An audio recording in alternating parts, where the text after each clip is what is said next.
Shri Chaitanya IIT success వెనకాల faculty is the most asset అని చాలామంది మాట్లాడుకుంటూ ఉన్నారు.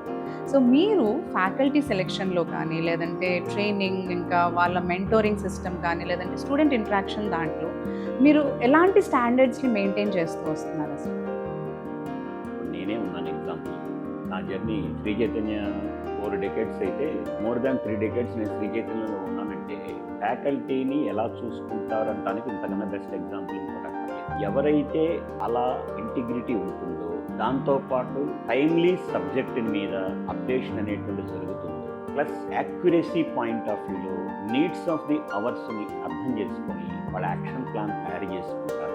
మైండ్ సెట్ ఆఫ్ ది స్టూడెంట్ని, మైండ్ సెట్ ఆఫ్ ది కాంపిటీషన్ని అర్థం చేసుకునేటువంటి వాళ్ళు ఎవరైతే ఉంటారో, మేము డిఫరెంట్ పారామీటర్స్తో వాళ్ళని సెలెక్ట్ చేసుకొని వాళ్ళనే ఫ్యాకల్టీగా తీసుకుంటాం.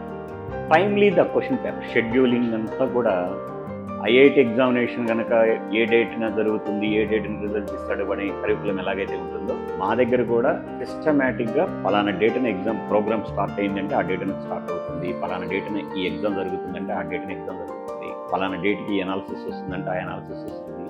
ఆ ఎనాలిసిస్తో different varieties of micro level analysis అనేటువంటిది ఉండటం వల్ల స్టూడెంట్కి ఎక్కడెక్కడ ఏమేమి తప్పులు చేస్తాడు, ఫ్యాకల్టీ కూడా వాడు ఎక్కడెక్కడ ఏ లోపాలు చేస్తున్నారు అనేది ఎప్పటికప్పుడు అప్డేట్ చేయటం అనేటువంటి ఇవన్నీ కూడా ఒక రెగ్యులర్ ప్రాసెస్ కింద వెళ్ళటం వల్ల లాస్ట్ ఇయర్ కాక last year 3 all India first rank నీట్లో, మెయిన్స్లో, అలానే అడ్వాన్స్డ్లో, అది కూడా స్కూల్ స్టూడెంట్స్ నుంచి రావటం, చైతన్య స్కూల్ స్టూడెంట్స్ నుంచి రావటం చరిత్రలో ఎవరికి జరగని విషయం. అయితే వీటన్నిటికీ కూడా మేనేజ్మెంటు, ఫ్యాకల్టీ వీళ్ళందరూ కూడా కలిసి చేసినటువంటి సమిష్టి కృషి కోర్స్.